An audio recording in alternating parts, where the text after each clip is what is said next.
Hello YouTube! I am Pinstar and this is Pinstar Tries Mechabellum.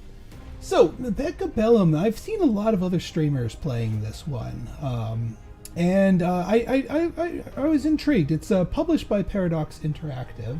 And I decided to try it out. What is it? Well, it is a auto battler, actually. You do not manually control the units that you're using to fight, but rather you arrange them on the battlefield and upgrade them strategically, and then they duke it out during each round using, pre-scripted AI, which is good because I really hate manually controlled RTSs, but I do like the strategic element of this. So what we're going to do here, I'm going to dive in, just give you all a tour of what all the different units are in the game. Then we're going to dive into a match. If you don't want to sit through the tutorial of the units and everything, there'll be a link in the description to skip right to the gameplay. Right then. Now, as far as the units go, there are 16 of them. Each of them have different costs, strengths, weaknesses, and the whole idea is that you are fighting against your opponent over a series of rounds. And, over time you see what your deployment is and what your opponent's deployment is. So you kind of have this back and forth trying to counter each other until one person runs out of hit points. I'll show you that in action. So Fortress, one of the giant units. These all have different costs. 400 is one of the most expensive units in the game. Basically, it's big, it's tanky, it's slow. It is the the penultimate tank, or ultimate tank. Marksman, weak but very long ranged, very good against single target, not so good against multi-target. It's really not good against lots of little things.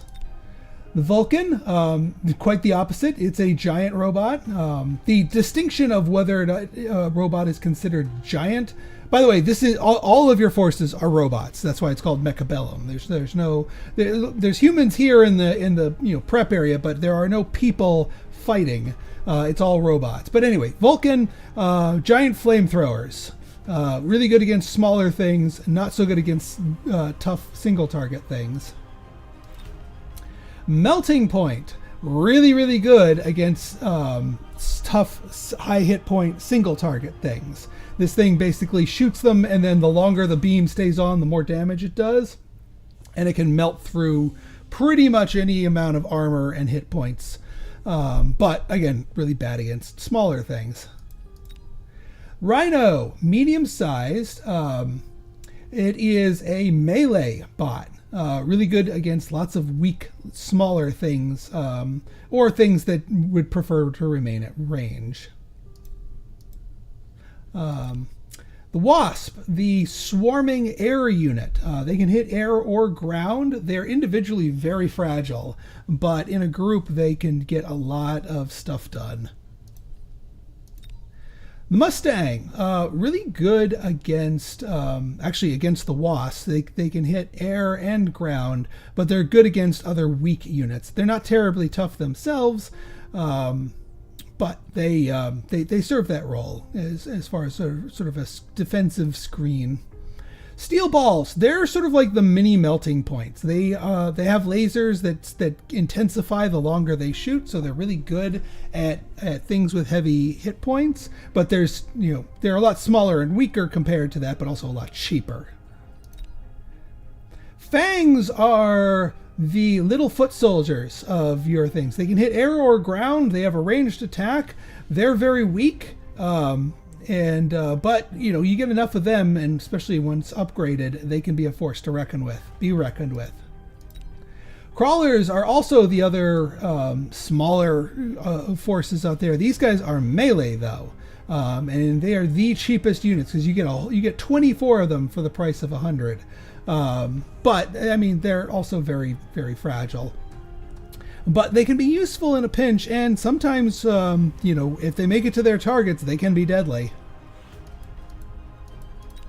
The Overlord, the giant air unit, can hit air and ground, has a big splash damage, and lots of support abilities once upgraded. Stormcallers, extremely fragile, but they have missiles that explode and are extremely long range. They are not terribly accurate, but if they're shot against slow-moving targets, they will devastate them at a huge range. Sledgehammers, classic tank. More defensive than offensive, but they can still hit things. Just not a great damage dealer, but a great damage taker. The Hacker. This thing does not destroy things, but rather takes control and converts units to your side. The more hit points a unit has, the longer it takes, and the Hacker itself is rather fragile. So it... you need to use them strategically, otherwise they're just going to get blown up. But if you can get that, if you can keep them alive and get them close enough, you can take over some of your opponent's stuff during a battle, which can turn the tide. Arclight, the medium small, they hit groups of enemies. You only get one of them, but they can take out lots of little things. Phoenix, single target air unit. So good at taking out medium and large threats in the air. Not so good against swarms. And we're back to the fortress. So that is all of the units that we have available to us. Now, which ones are we going to use? Well, that's going to change. That's going to change based on our starting conditions and also what our opponent's doing.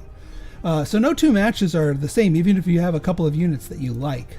So we're going to dive in. There is multiplayer. That's kind of the main thing here. But just for the sake of me being able to yap, we're going to go on practice, and we're going to go against the highest AI. Because, I mean, they're no slouches. I have been beaten a few times even by them. And victory here is not guaranteed. But by not going against a human, we have unlimited deciding time. So the way the matches work is you are offered 4 random setups. You get a specialist. Each specialist has a different ability. So giant specialists, giant units don't take supplies when being unlocked. So it lets us tech into giants a lot cheaper.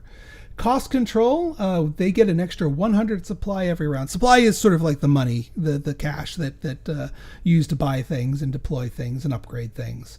So they get extra supply, but all of their troops are a little bit weaker because of that. Quick supply specialists, they get 200 in the first round, but then that's it. It's just a one-time early game bonus. And then a regular supply specialist just gets 50 additional supplies per round. Less than the cost control specialist, but they don't have the unit weaknesses that the cost control specialist has. So, and there are a lot more than just these 4 specialists. There's a ton of different ones and each game you're offered a new set of 4.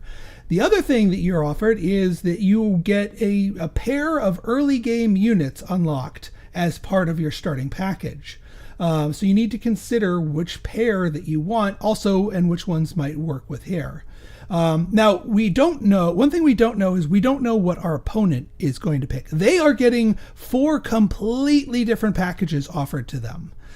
So we have no clue what their initial specialist is going to be or what their 2 starting unit types are going to be. So we really just want to just go, think of it our way. I would like the marksman and the sledgehammer, but that's going to be a little bit tough with the attack and HP reduced by all the units.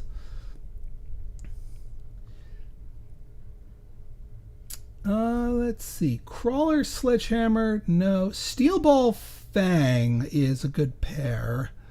And an extra 200 supplies in the first round's not too bad. Yeah, you know what? Let's go Steel Ball Fang.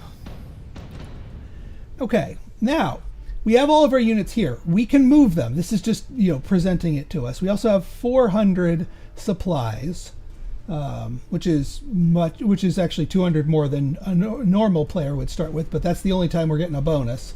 Now we can see on our opponent's side, we know that they are going Stormcallers and Crawlers. That is their unit combo. This is not necessarily where their units are going to be deployed. This is the fog of war. We deploy ours and they deploy theirs. So Stormcallers are a little worrisome, and also the fact they kind of hard counter our. They actually kind of hard counter both of our units here, because our arc lights are good at killing their crawlers, but they have to stop to shoot at them. Our fangs are decent at killing the crawlers too, but again, they have to stop to shoot, which means they're all going to get melted by missiles. So we may need to look into an alternative unit here. We may want to go for an air unit, because these cannot hit air units at all. So each round you can unlock a new unit type. You do have to pay to do that. I think what I will do... Yeah, marksman's maybe not. I'm trying to think of the other. I mean, I could get crawlers my own. Crawlers are good against them, but then crawlers get tangled up with them. We could go rhino, which is the melee buzzsaw bot, but no, I think we're going to go wasps. We're going to go for wasps, because none of their stuff can hit in the air. And then we can afford one unit of wasps. We have enough, so we can get more fangs if we wanted to, which would not be a bad idea. Yeah. Now you can upgrade specific techs for your units with supplies, though we can't afford that. But yeah, I think we're going to get a unit of fangs. We have 50 left. We could just save it. The money carries over to the next round. But now we need to decide where we want to put these. Now these steel balls are very, very fast, and we want them actually way in the back. We want them to engage late. Oh yeah, these things. These are our towers. Each of us have 2 of them. If they allow us to get some widespread effects in the research center and temporary battle buffs. We could also take a loan, but then that hurts our supplies next turn. But if your units destroy one or the towers, it creates a big debuff to all the other units temporarily that hurts their speed, hurts their defenses, hurts their damage outputs. So if you leave one of them completely unguarded, then the rest of your forces are going to get debuffed when they take out the tower. All right. I'm going to do, so if you put them like this behind the towers, they will split 50-50 around, which will split them up so they're not here. And then I think what I'll do is I think I will put the wasps front and center. We give them jump drives, let's give them more move speed. Oh, and it lets you freely move them each round. So yeah, you know, we're going to take the jump drive tech on the wasps. And any other wasps we buy will also have that jump drive tech. So they will be a bit faster. And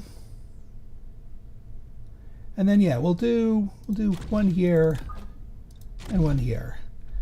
That should be good. And then yeah, the steel balls back there.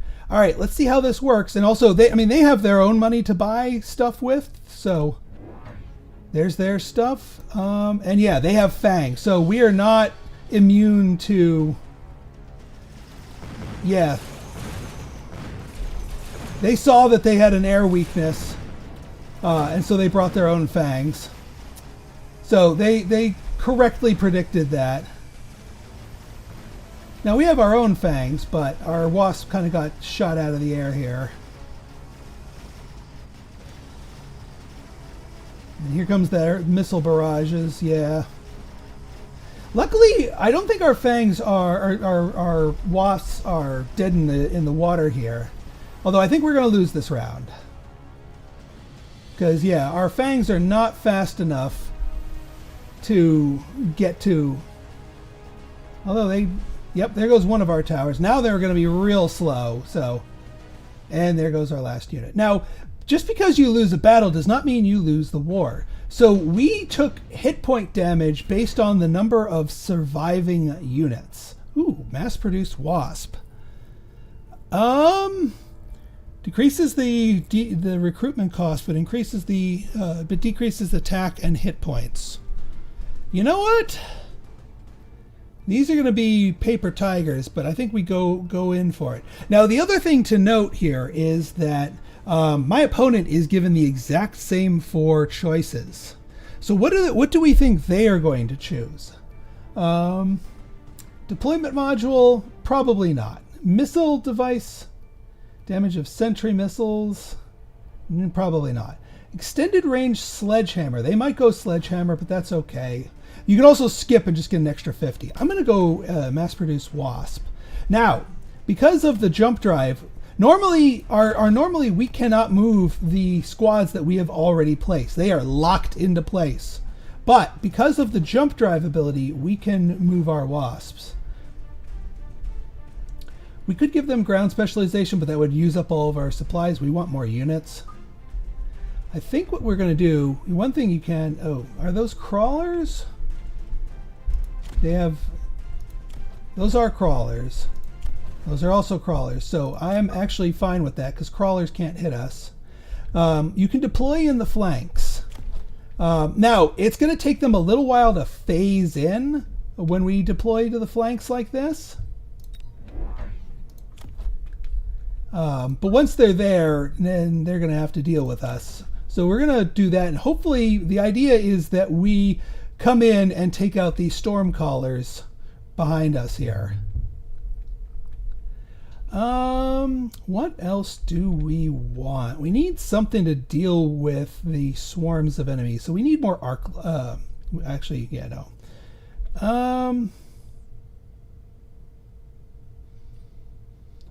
One thing we can do for a command center. Normally, you can only recruit 2 units, but you can pay 50 to be able to get a 3rd. So I think we're going to get mass recruitment.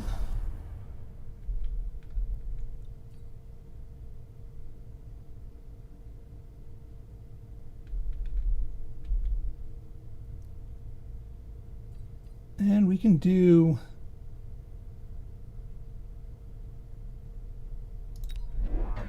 We can do Fang, and we do a Wasp in the middle here. They don't all have to be... Yeah, you know what? We'll put some Fangs up here. Let the Wasps actually just come up the middle here, because we want these guys sort of distracted by these Fangs so that the Wasp can actually have a chance to shoot at them.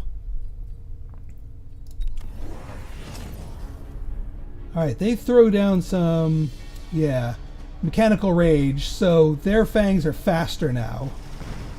And unfortunately our wasps are a little bit too fast. Ooh, but our flankers are doing well.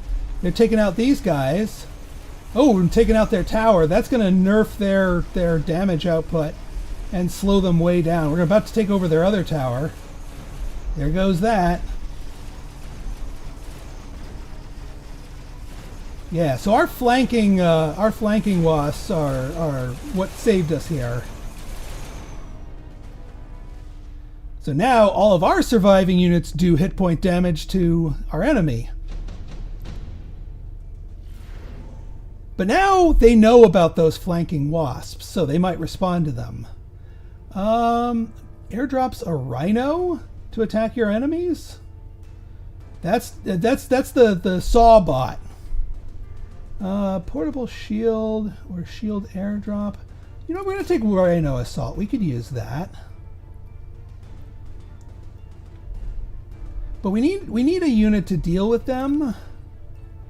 I think what I really want is a Vulcan. It's going to cost us... We're only going to be able to get 1. But I think 1 is all we really need here. Yeah, and then we're going to put these guys back a little bit. We're going to move our wasps. Or do we want to move them? Actually, I don't think we want to. If they deal with them, they deal with them. But if they don't deal with them, then we're all the better. Let's just get some more... Let's get some fangs. I like our fangs. To sort of back up our bot here. Our heavy flamer. Oh yeah, and then we got to do our rhino assault. We can have the rhino plop down here. That'll mess them with them. So what did they bring? Yeah, that's just going to distract the heck. Actually, the rhino's dead. But they did chew through them. And look at our flamethrower, our Vulcan going to town here. Melting through all those little units. We got both of their towers. Glorious.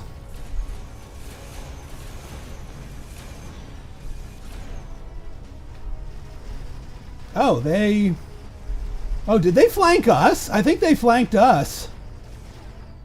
I mean, you know, fair is fair. They can flank us too. Boom! Yeah, the big units, the bigger the units, the more damage they do if they are left on the field. They might take Giant Hunter, which is fine. That's just if they kill us. Haste Module. That we can plug into our Giant, our Flamer here. I don't think the Hacker's the right idea. Yeah, we'll take Haste Module. And plug you into our Vulcan. We can buy more Vulcans if we wanted to, but that might be a little overkill. One thing we do want to consider is, yeah, ground specialists, because there's not a lot of other air units here, so now our wasps are doing extra damage against ground units. Oh yeah, so once your units gets enough kills, they can be upgraded, and that just increases everything. Their speed, their range, their damage, their hit points. Absolutely worth it. And yes, you guys are good too. Let's get some more wasps. And you know what? Let's back up our back up our guys here. Give them some extra numbers.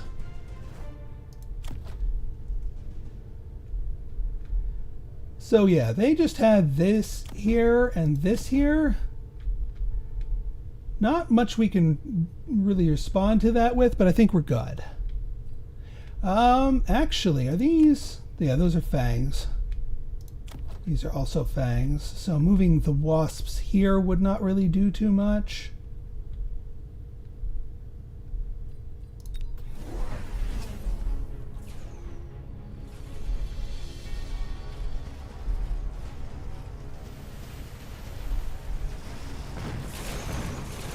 Yeah, melt them. Melt them.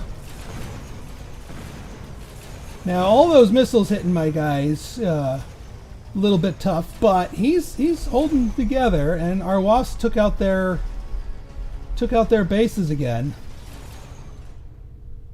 I think we kill him. Yup. Boom. So that is a match of Mechabellum. Again, granted, just against a bot here, but that's the kind of back and forth. You know, you see what your opponent's doing, you try and counter them, you try and be sneaky, use different units, and next match we have could be a completely different set of units that my opponent has, that I have, that we decide to use. So, let me know if you want to see more of this. I promise I will tackle human opponents if we dive into this game a bit deeper, but I want to know what you think. If you want to see more like this, let me know in the comments. Hit that like button, subscribe button, all that good stuff. Until next time, this has been Pinstar signing out. See ya!